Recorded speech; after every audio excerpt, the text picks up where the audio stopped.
Emma Wilson sat at her small grey desk on the 15th floor of Morrison Financial Services in central London.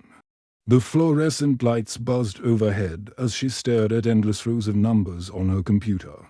Screen, column after column of data, filled her monitor, each figure representing insurance claims that needed to be reviewed and processed. At 28 years old, Emma had what most people would call a successful career. She earned a decent salary, had health benefits, and worked for one of the most respected companies in the city.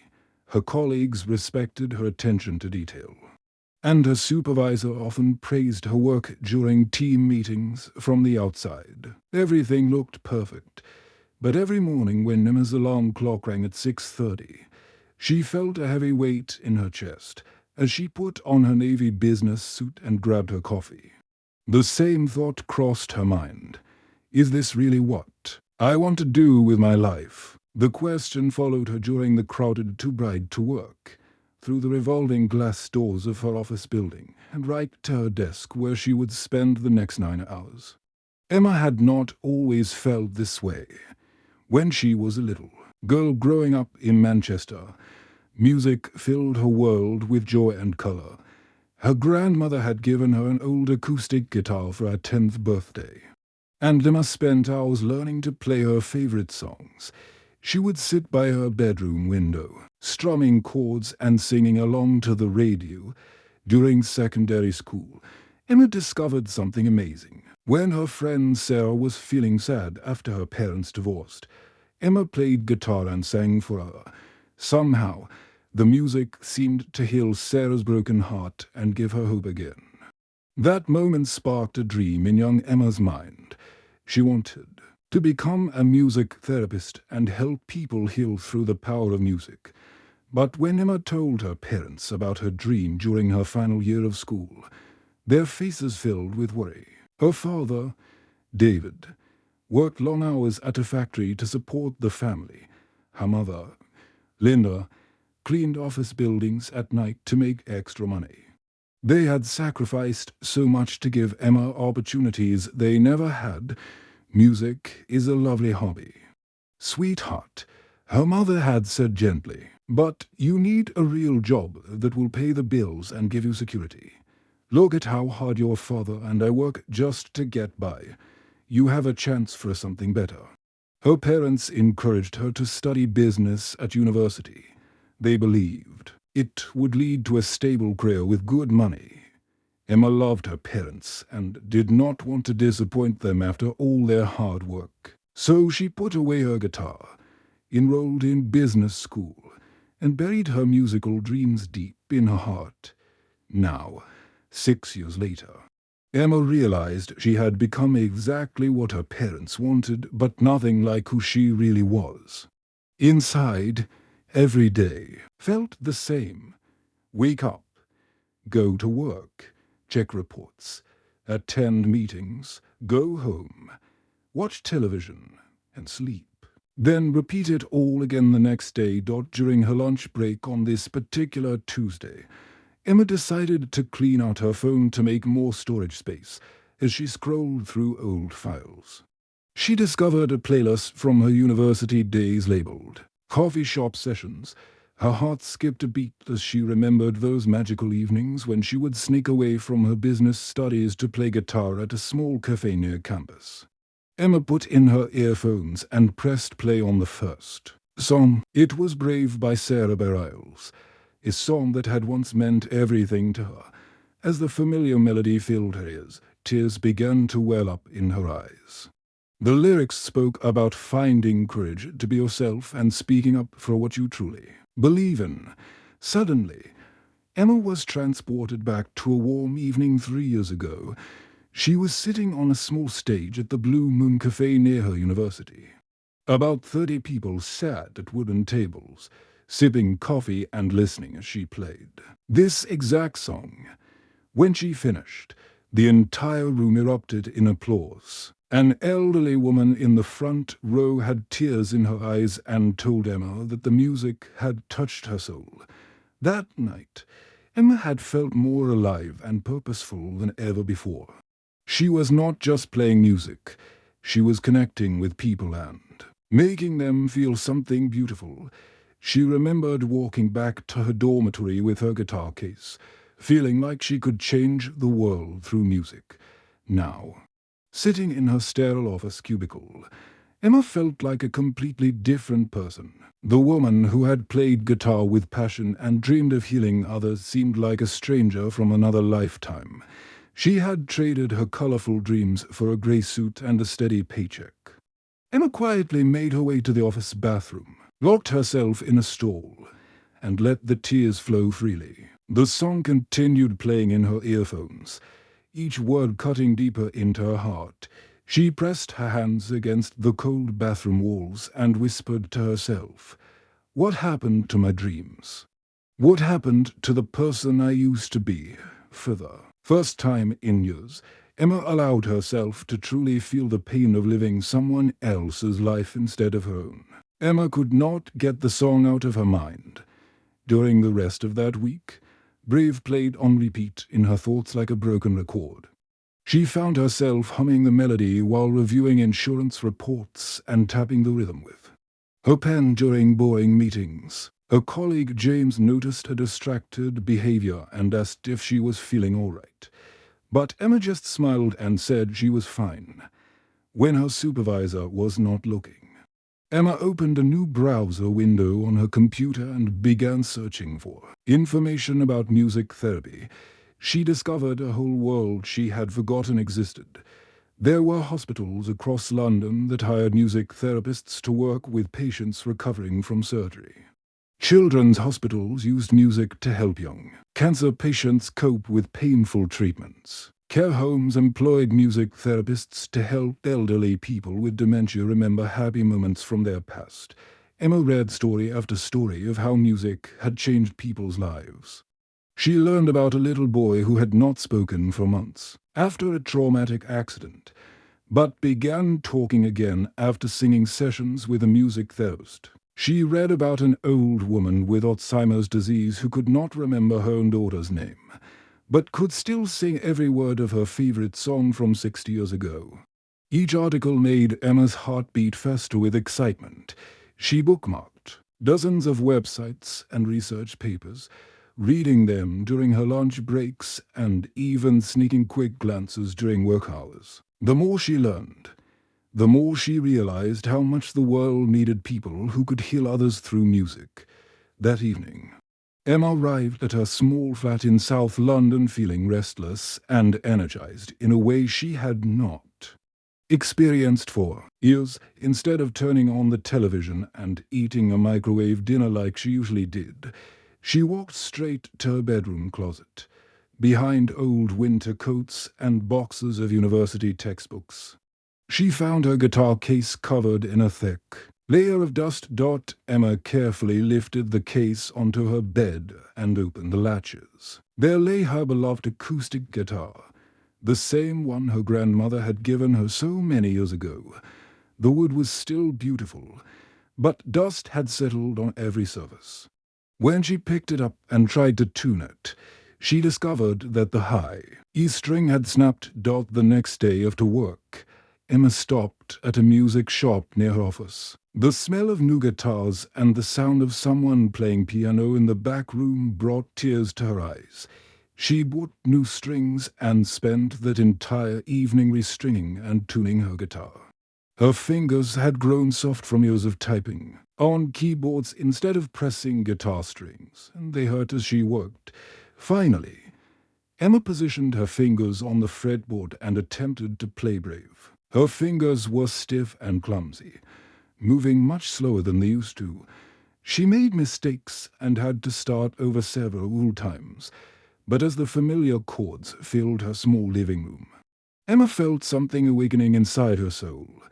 It was like greeting an old friend she had not seen in years. The following Saturday, Emma researched local community centers that might need volunteers. She found Hope Community Center in a working-class neighborhood about 30 minutes from her flat. When she called and explained that she wanted to teach basic guitar to children, the director, Mrs. Patterson, was thrilled. We have so many children here whose families cannot afford music lessons, Mrs. Patterson explained. They would be so excited to learn guitar.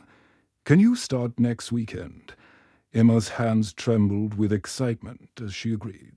She spent the entire week planning simple lessons and practicing basic chords until her fingers grew stronger. She bought 3 small acoustic guitars from a second-hand shop. Using money from her savings account, the next Saturday morning, Emma walked into Hope Community Center carrying her guitar case and a bag full of music sheets. 12 children between the ages of 7 and 14 sat in a circle on the floor, looking at her with curious eyes. Some seemed shy and nervous, while others bounced with excitement. Emma introduced herself and began teaching them simple chords. 8-year-old Tom, a quiet boy with messy brown hair, struggled at first. His small fingers could barely stretch across the fretboard. But when he finally managed to play his first clear C major chord, his entire face transformed. His eyes lit up like fireworks, and he grinned so widely that Emma thought his face might split in half. "I did it. I really did it," Tom shouted, strumming the chord over and over again. 11-year-old Lucy was extremely shy and barely spoke above a whisper when Emma asked her questions. But during their third lesson, Lucy gathered enough courage to sing a simple song while Emma played guitar. Her voice was soft but beautifully pure. When she finished, all the other children and Emma clapped enthusiastically. Lucy's cheeks turned pink with pride, and she smiled for the first time since Emma had met her. These magical moments with the children made Emma feel more alive and purposeful than she had felt in years. Yes, every Saturday became the highlight of her week. She began to notice a stark contrast between her 2 different lives. During the week at her office job, she felt like she was wearing a costume and pretending to be someone else. But on Saturday mornings with the children and music, she felt completely authentic and true to herself. However, this realization made her Monday through Friday office routine feel even more unbearable than before. Every report she reviewed and every meeting she attended felt like a waste of precious time. The feeling grew stronger each week. Emma's mind wandered constantly during her office hours, while her computer screen displayed insurance reports that needed careful review. Her thoughts drifted to Saturday mornings with the children at Hope Community Center. She imagined little Tom's proud smile when he mastered a new chord, or Lucy's growing confidence as she sang louder each week. These daydreams made her feel warm and happy. But they also made focusing on her work nearly impossible.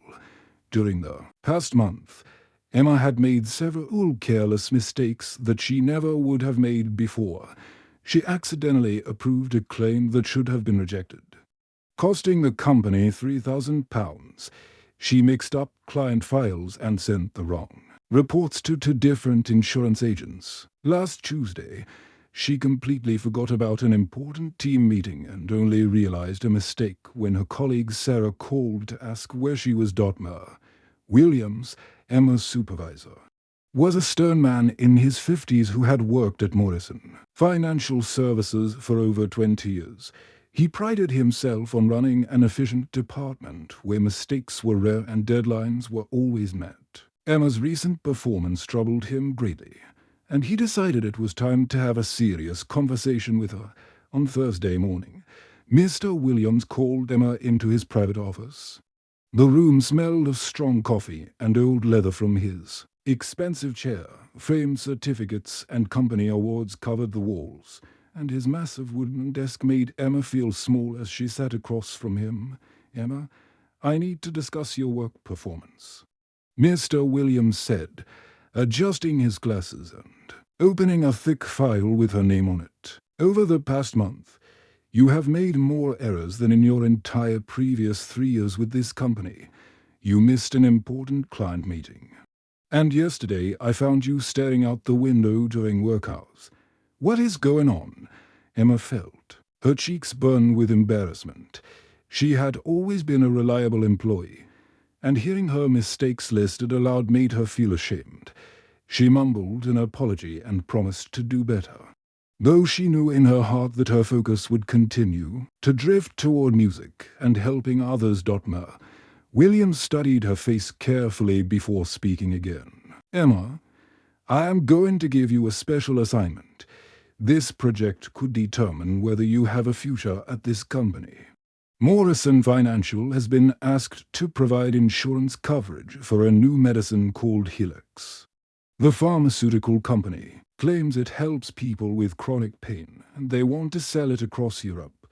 Emma nodded, trying to appear interested and professional, though her stomach felt tight with anxiety. "I need you to review all the medical research and safety data for Helix," Mr. Williams continued. "Then prepare a report recommending whether we should offer insurance coverage for this medicine. This is a potentially very profitable contract for our company, so I trust you understand how important this assignment is." Emma spent the next 3 days carefully reading through hundreds of pages of medical research, clinical trial results, and safety reports about Helix. At first, the data seemed positive. The medicine appeared to help people manage their pain effectively. But as she dug deeper into the research, Emma discovered troubling information that made her feel sick to her stomach. Several independent studies showed that Helix caused serious heart problems in nearly 15% of patients who took it for more than 6 months. Some people had suffered heart attacks, and at least 12 deaths were possibly linked to the medicine. However, the pharmaceutical company had buried this information deep in technical reports and emphasized only the positive results in their marketing materials.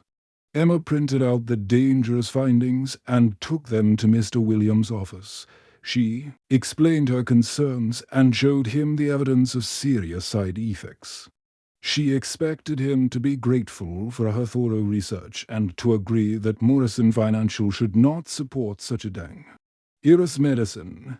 Instead, Mr. Williams frowned and shook his head. "Emma, you are missing the big picture here. Yes, there are some risks, but all medicines have side effects. The important thing is that this contract could bring millions of pounds to our company. I need you to focus on the positive aspects of Helix in your report. Emphasize the benefits and downplay the risks. Make it look as safe as possible." Emma stared at her supervisor in disbelief. "But sir, people could die from taking this medicine. Should we not warn them about the heart problems, Emma? Our job is not to play doctor or make medical decisions." Mr. Williams replied coldly. "Our job is to make money for this company and our shareholders. Write the report the way I have instructed, or I will find someone else who will." That night, Emma lay in bed staring at the ceiling, unable to sleep. Her mind raced with images of sick people trusting their doctors and taking Helix, not knowing about the hidden dangers. She thought about elderly patients with heart conditions who might die because her company chose to hide important safety information. The weight of responsibility felt crushing. The next morning, Emma walked slowly toward her office building, dreading another day of pretending that money was more important than human lives. As she approached the entrance, she heard familiar music drifting from someone's phone. A young woman sitting on a bench was listening to Brave by Sarah Bareilles. Emma stopped walking and listened to every word of the song. It felt like the universe was speaking directly to her heart, reminding her that being brave meant doing what was right, even when it felt scary and difficult. That evening, Emma sat at her small kitchen table with her laptop open in front of her. Her hands trembled as she typed her resignation letter, but her heart felt clearer than it had in years. She wrote simply and honestly, "Dear Mr. Williams, I cannot work for a company that puts money before people's health and safety. I am resigning from my position effective in 2 weeks. Thank you for the opportunities you have given me. Sincerely, Emma Wilson." The next morning, Emma printed the letter and walked into Mr. Williams' office with determination she had never felt before when she placed the letter on his desk. His face went pale with shock. "Emma, what is this?" he asked, scanning the brief. "Letter quickly. You cannot be serious. You have a promising career here. I was planning to offer you a promotion next year. I am very serious, sir," Emma replied calmly. "I cannot hide dangerous information from people who trust our company." Mr. Williams leaned forward desperately. "Look, forget about the Helix project. I will give you different assignments. How about a 15% salary increase right now? We can discuss a management position within 6 months." But Emma shook her head firmly. "Thank you, but my mind is made up. I need to find work that helps people instead of potentially harming them." 2 weeks later, Emma cleared out her desk and said goodbye to her colleagues. Some of them thought she was making a terrible mistake, while others secretly admired her courage to follow her dreams. The hardest part was telling her parents. Emma drove to Manchester that weekend to visit James and Margaret Wilson in the small terraced house where she had grown up. Her father was working in his vegetable garden when she arrived, and her mother was preparing Sunday dinner in the kitchen over roast beef and Yorkshire pudding. Emma explained her decision to quit her job and pursue music therapy. Her parents listened in stunned silence, their faces growing more worried with every word. "But, sweetheart," her mother Margaret said softly, "you have such a good job. Why would you throw that away to play music? Music cannot pay the bills or give you security for the future." Her father James set down his fork and looked at Emma seriously. "Your mother and I worked double shifts for years to pay for your university education.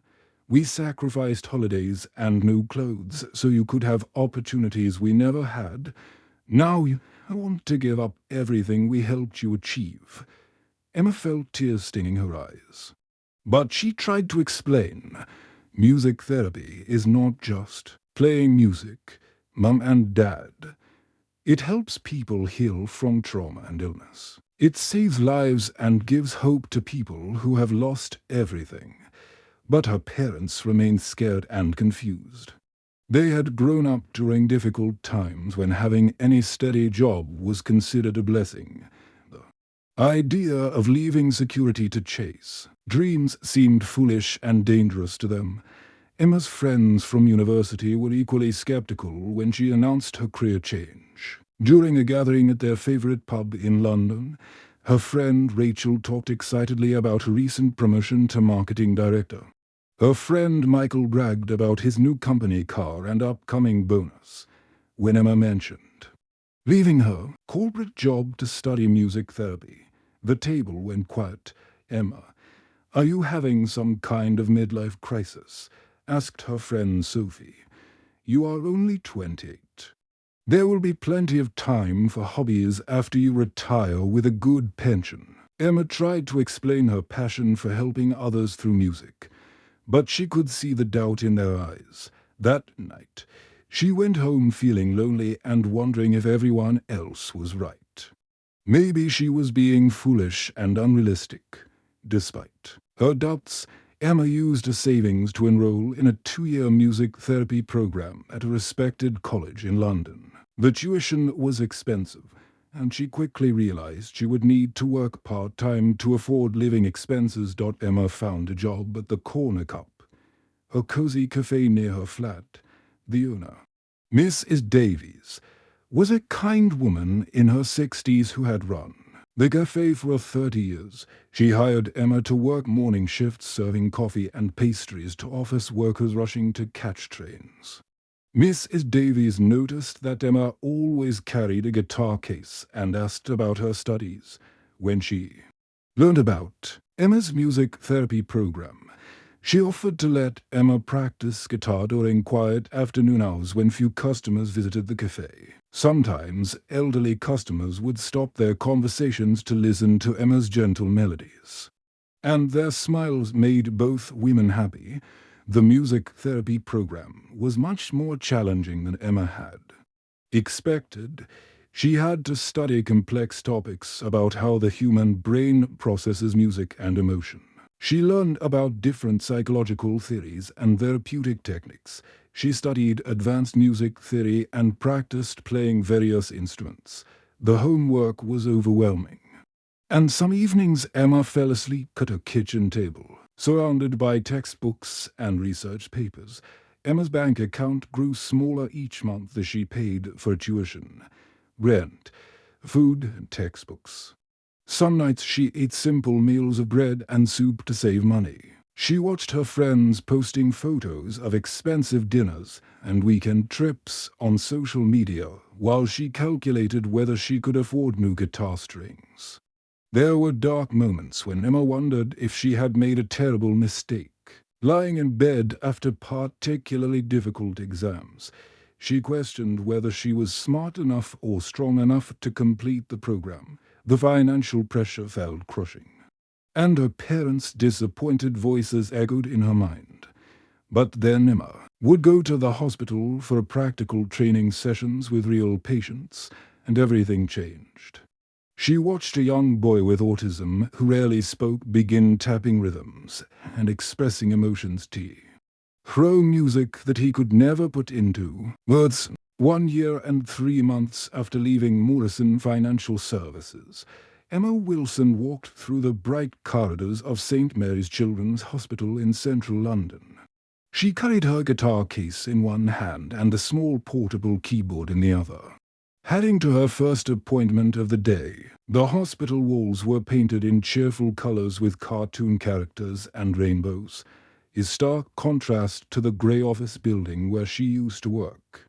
Emma now worked as a certified music therapist, helping children cope with serious illnesses. Through the healing power of music, her salary was nearly half of what she had earned at the insurance company, and she lived in a smaller flat with second-hand furniture. But every morning when her alarm clock rang, Emma jumped out of bed with excitement and energy she had never felt during her corporate years. Her colleagues at the hospital had quickly grown to love Emma's gentle nature and creative approach to therapy.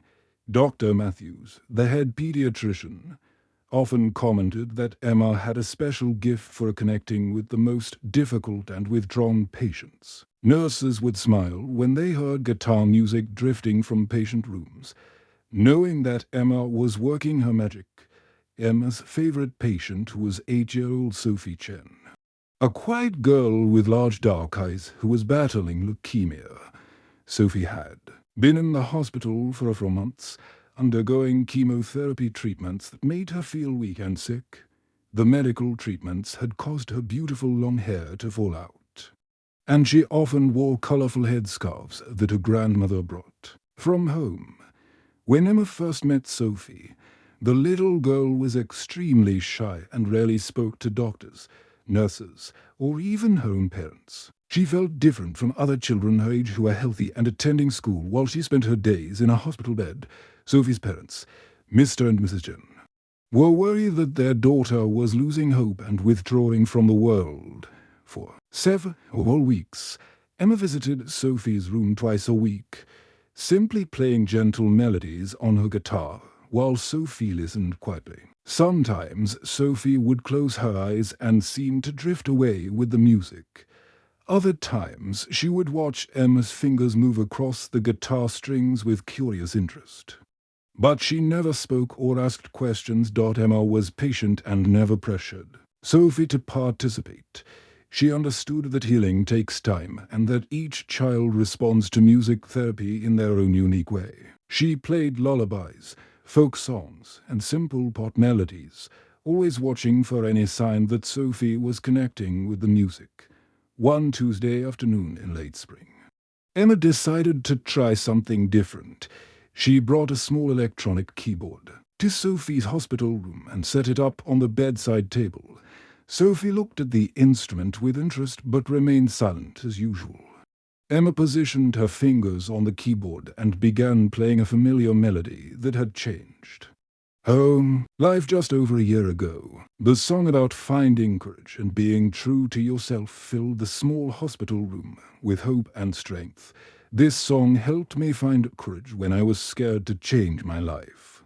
Emma said softly to Sophie, I was working at a job that made me unhappy, but I was afraid to follow my dreams. This song reminded me that being brave means doing what feels right in your heart, even when it seems scary. Sophie listened intently to every word Emma spoke, for the first time since they had met. Sophie seemed truly engaged and interested in what Emma was sharing. Maybe this song can help you find courage too. Emma continued. Would you like to try playing it with me? Very slowly. Sophie reached out one small finger and pressed a single key on the keyboard. The clear note rang out in the quiet room. Emma smiled encouragingly and showed Sophie which keys to press to play the simple melody at first. Sophie played, hesitantly, pressing one key at a time while Emma guided her fingers. But as the familiar tune began to emerge, something magical started to happen.